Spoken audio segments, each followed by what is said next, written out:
भारत माता की जय। मां भद्रकाली, भद्रकाली अम्मवारी महत्यानिकी सम्मक्का सारलम्मा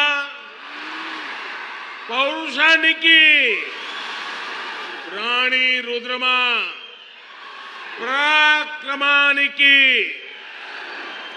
प्रख्याति गांचिना वरंगल को रावणम संतोषंगा उंदी।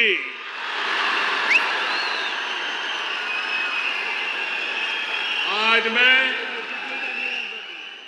एक बीजेपी कार्यकर्ता के रूप में वारंगल में आप सबके बीच आया हूं।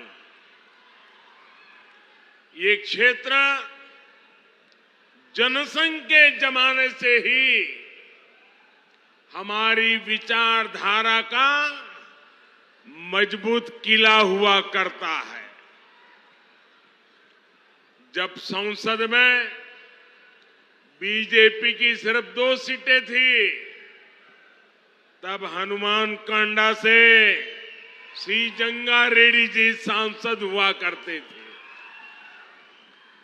आज बीजेपी दुनिया का सबसे बड़ा राजनीतिक दल है, तो इसमें तेलंगाना की इस धरती की बहुत बड़ी भूमिका है। मुझे खुशी है कि अब यहां बीजेपी का निरंतर विस्तार हो रहा है। 2021 में यहां के म्युनिसिपल कॉरपोरेशन के चुनाव में बीजेपी अपने प्रभाव का ट्रेलर दिखा चुकी है। इतनी बड़ी संख्या में आप यहां पहुंचे हैं, इसका संदेश साफ है। अब विधानसभा चुनावों में बीजेपी यहां बीआरएस और कांग्रेस दोनों का पत्ता साफ करने जा रही है। साथियों, यहां आने से पहले मुझे तेलंगाना के विकास से जुड़े हजारों करोड़ रुपए के प्रोजेक्ट का शिलान्यास करने का अवसर मिला है। इनसे इस क्षेत्र में सुविधा तो बढ़ेगी ही, रोजगार के भी नए अनेक अवसर बनेंगे। पिछले 9 वर्षों में केंद्र की बीजेपी सरकार ने तेलंगाना के विकास के लिए पूरी शक्ति से काम किया है।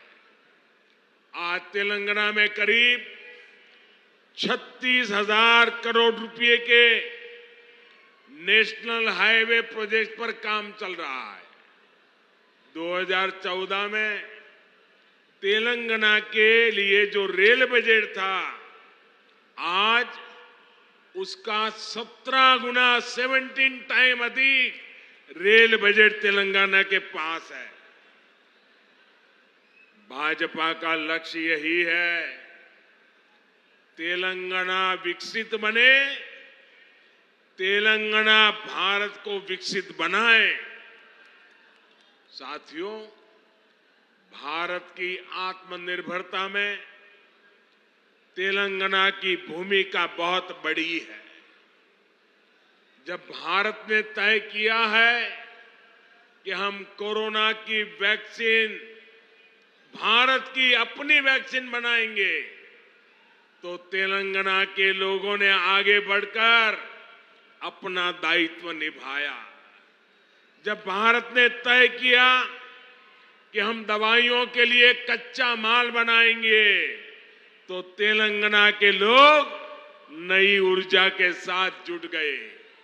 जब भारत ने तय किया कि हम मेड इन इंडिया पर बल देंगे, तो तेलंगाना के मैन्युफैक्चरर्स ने पूरी ताकत लगा दी।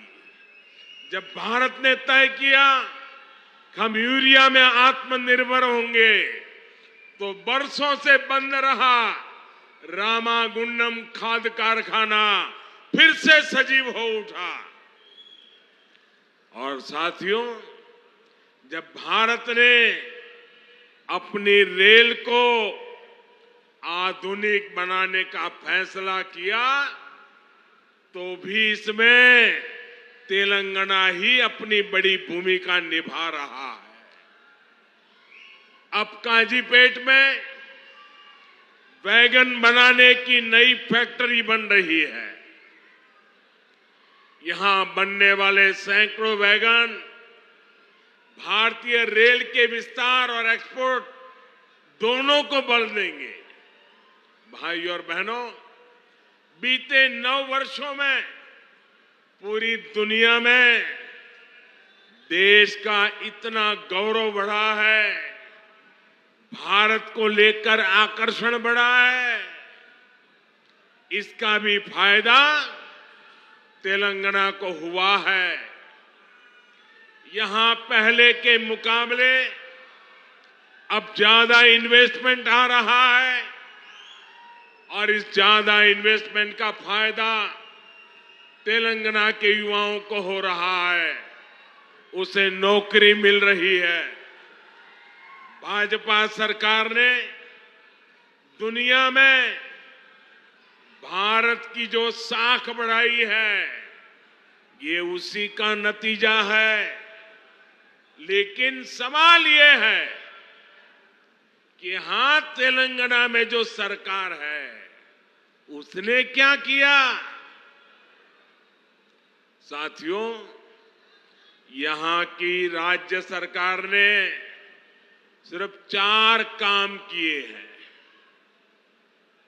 यहां की सरकार ने सिर्फ 4 काम किए हैं।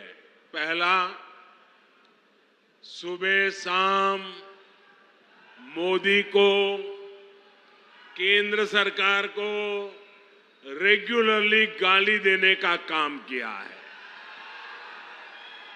पूरी डिक्शनरी इसी काम में लगाई है। दूसरा काम क्या किया है? एक परिवार को ही सत्ता का केंद्र बनाने का और खुद को तेलंगाना का मालिक साबित करने का काम किया है। तीसरा काम क्या किया है? इन्होंने तेलंगाना के आर्थिक विकास को चौपट कर दिया। चौथा काम क्या किया? चौथा, इन लोगों ने तेलंगाना को भ्रष्टाचार में डुबो दिया। आज तेलंगाना में ऐसा कोई प्रोजेक्ट नहीं है जिसमें भ्रष्टाचार के आरोप नहीं है। केसीआर सरकार यानी सबसे भ्रष्ट सरकार। और देखिए खेल, अब तो दिल्ली तक इनके भ्रष्टाचार के तार फैल गए हैं। हम पहले 2 देशों या 2 राज्यों की सरकारों के बीच विकास से जुड़े समझौतों की खबरें सुना करते थे कि भाई विकास के लिए 2 राज्यों ने समझौता किया, पानी के लिए 2 राज्यों ने समझौता किया, ऐसी खबरें आती थी। लेकिन ये पहली बार हुआ है जब 2 राजनीतिक दलों और 2 राज्य सरकारों के बीच भ्रष्टाचार की डील के आरोप लगे हैं। ये दुर्भाग्य है कि जिस तेलंगाना के लिए जनता ने इतना संघर्ष किया, इतने बलिदान दिए, उस जनता को ऐसे दिन देखने की नौबत आई है। और साथियों, मैं एक और बात कहूंगा, यहां सत्ता में जो परिवार बैठा है, जो करोड़ों को घोटालों में लिप्त है, जिस पर जांच एजेंसियों का शिकंजा लगातार कस रहा है, जिसकी पोल तेलंगाना के लोगों के सामने खुल चुकी है, वो परिवार अब तेलंगाना की जनता को गुमराह करने के लिए, माइंड डाइवर्ट करने के लिए नए नए हथकंडे अपना रहे हैं। आपको इन हथकंडों से, इनकी चालबाजियों से सावधान रहना है।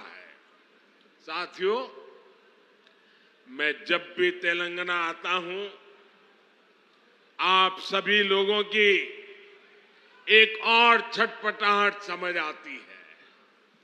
आप लोगों ने कभी नहीं सोचा था कि एक दिन इस तरह परिवारवादी राजनीति के शिकंजे में हमारा तेलंगाना फंस जाएगा।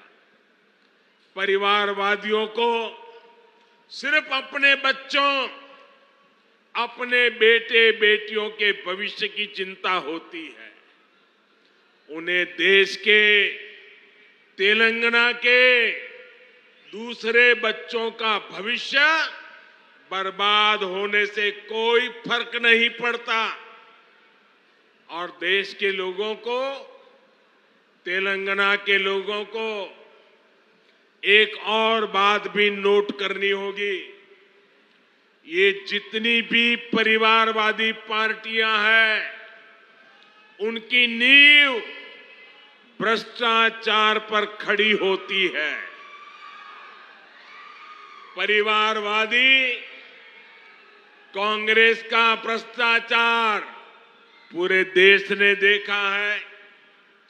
परिवारवादी बीआरएस का भ्रष्टाचार पूरा तेलंगाना देख रहा है। कांग्रेस हो या बीआरएस, दोनों ही तेलंगाना के लोगों के लिए घातक है। इन दोनों से ही तेलंगाना के लोगों को बचकर रहना है। साथियों, किसी भी जनप्रतिनिधि के लिए सबसे बड़ा पाप होता है अपनी जनता का भरोसा तोड़ना। और यहां की राज्य सरकार ने तेलंगाना के लोगों का भरोसा चकनाचूर करने का पाप किया है। कितनी सारी उम्मीदें लगाई थी आप लोगों ने, लेकिन हर उम्मीद को तेलंगाना सरकार ने तोड़कर रख दिया। यहां की सरकार अच्छी तरह जानती है कि पिछले 9 साल में उसने तेलंगाना के लोगों को सिर्फ और सिर्फ धोखा दिया है। उसने राज्य में एक के बाद एक भर्ती घोटाले करके यहां के युवाओं के साथ विश्वासघात किया है। तेलंगाना आंदोलनों के वो दिन मैं कभी भूल नहीं सकता। कितनी बड़ी बड़ी बातें कही गई थी कि हम यहां लाखों भर्तियां करेंगे, युवाओं को सरकारी नौकरी देंगे, लेकिन आपको इन लोगों ने सिर्फ और सिर्फ झूठ ही दिया है। तेलंगाना में भ्रष्टाचार का जो खुला खेल चल रहा है, इसका सबसे बड़ा नुकसान यहां के युवाओं को उठाना पड़ रहा है। Telangana state public service commission scam के बारे में कौन नहीं जानता है। पिछले 9 वर्षों से तेलंगाना के लाखों नौजवान सरकारी भर्तियों का इंतजार कर रहे हैं, लेकिन यहां की सरकार ने सरकारी नौकरियों को अपने नेताओं की तिजोरी भरने का माध्यम बना दिया है। साथियों, तेलंगाना की 12 यूनिवर्सिटीज में हायर एजुकेशन को तबाह करके यहां की सरकार ने लाखों नौजवानों का भविष्य बर्बाद कर दिया है। आज भी तेलंगाना की यूनिवर्सिटीज में 3000 से ज्यादा टीचर्स के पद खाली पड़े हैं। आज भी तेलंगाना की सरकारी स्कूलों में टीचर्स की 15,000 से ज्यादा पोस्ट खाली पड़ी है। क्या ये इन स्कूलों में पढ़ने वाले बच्चों के साथ विश्वासघात नहीं है क्या? धोखा नहीं है क्या? इन लोगों ने आपसे वायदा किया था कि हर बेरोजगार को 3,000 रुपये का भत्ता देंगे। ये वायदा करके भी तेलंगाना सरकार ने नौजवानों को सिर्फ धोखा दिया, विश्वासघात किया। इन लोगों ने आपसे वायदा किया था कि गरीबों को 2 बेडरूम वाले 7 लाख फ्लैट बनाकर देंगे। ये वायदा भी यहां की सरकार पूरा नहीं कर पाई है। ये लोग किसानों के 1 लाख रुपया तक के कर्ज को माफ करने की बात भी कहा करते थे, लेकिन इस वायदे पर भी इनकी सरकार ने तेलंगाना के लोगों को सिर्फ विश्वासघात ही दिया है। साथियों, मुझे पता है कि तेलंगाना की ग्रामीण पंचायतें, यहां के सरपंच यहां की सरकार से कितने गुस्से में हैं, कितने नाराज हैं। ये बीजेपी की केंद्र सरकार है जिसने तेलंगाना की ग्राम पंचायतों को 12,000 करोड़ रुपए से ज्यादा सीधा देने का सुनिश्चित किया है। यहां की ग्राम पंचायतें ज्यादातर काम सेंट्रल फंड से ही करा रही है। केसीआर सरकार यहां ग्राम पंचायतों के सामने लगातार मुश्किल खड़ी कर रही है। इसलिए तेलंगाना की हजारों पंचायतें भी अब यहां की परिवारवादी सरकार को पटखनी देने का इरादा कर चुकी है। साथियों, बीजेपी सरकार ग्रामीण अर्थव्यवस्था को मजबूत करने के लिए गांवों में ज्यादा से ज्यादा खर्च कर रही है। पैडी प्रोक्योरमेंट के माध्यम से यहां के धान किसानों को पिछले 9 साल में 1,30,000 करोड़ रुपए से ज्यादा दिए गए। मनरेगा के तहत तेलंगाना के गांवों में करीब करीब 25,000 करोड़ रुपए का काम कराया गया है। पीएम किसान सम्मान निधि के जरिए भी तेलंगाना के करीब 40 लाख किसानों के बैंक खाते में 9,000 करोड़ रुपए सीधे भेजे गए हैं। पीएम आवास योजना के तहत जो करोड़ों घर बनाए गए हैं, उनमें से भी हजारों करोड़ रुपए ग्रामीण अर्थव्यवस्था में पहुंचे हैं। साथियों, बीजेपी ने निरंतर प्रयास किया है कि किसानों को सशक्त करें, उनके खर्च कम करें, उनकी आय बढ़ाएं। हमने लागत का 1.5 गुना एमएसपी देने का वादा किया था।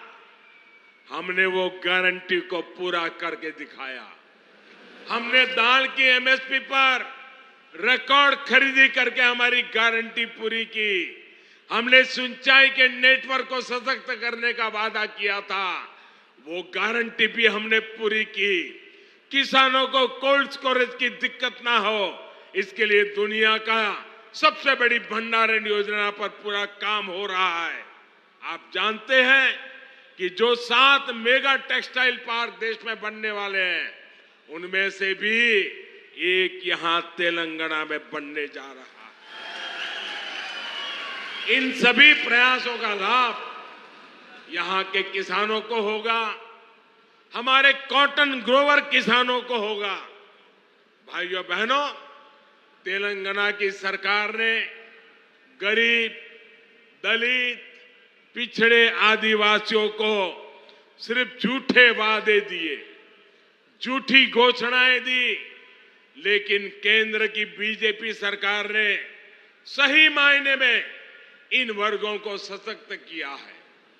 वारंगल सहित इस पूरे क्षेत्र में बड़ी संख्या में आदिवासी और पिछड़े समाज के लोग रहते हैं।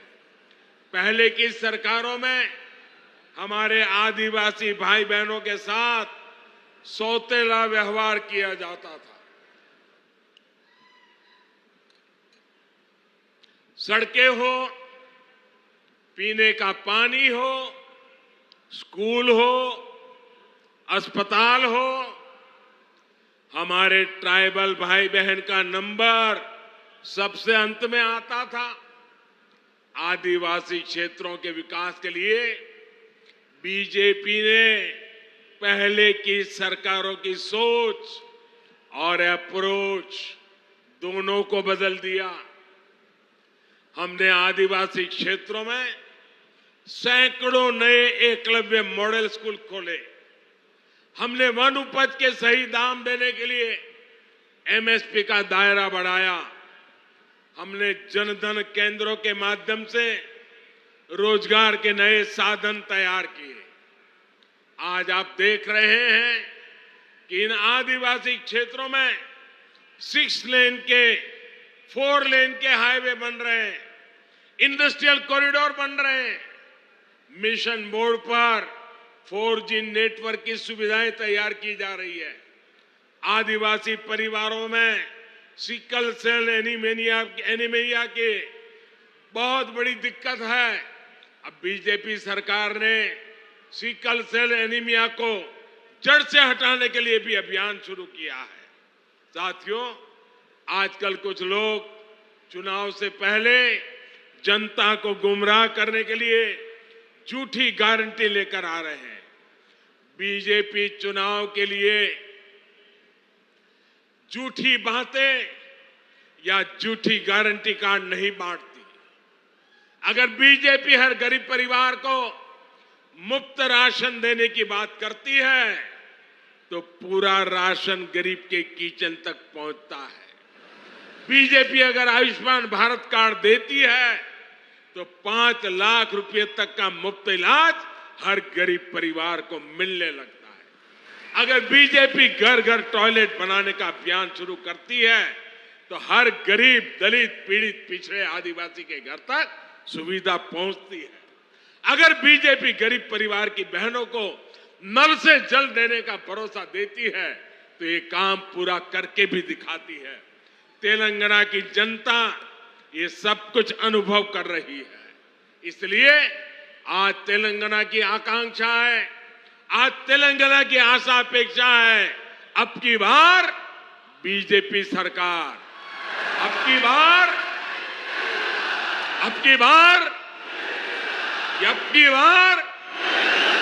यही भाव मैं यहां वारंगल में देख रहा हूं, पूरे तेलंगाना में देख रहा हूं। भाइयों बहनों, ये बड़ी संख्या में आपकी मौजूदगी हैदराबाद में उस परिवार की नींद हराम कर रही है। और मैं देख रहा हूं अब तेलंगाना के लोगों ने भाजपा की सरकार बनाने का फैसला कर लिया है। मैं फिर एक बार आप सबको बहुत बहुत शुभकामनाएं देता हूं। बहुत बहुत धन्यवाद। मेरे साथ बोलिए भारत माता की। दोनों हाथ ऊपर करके पूरी ताकत से बोलिए भारत माता की जय, भारत माता की जय, भारत माता की जय।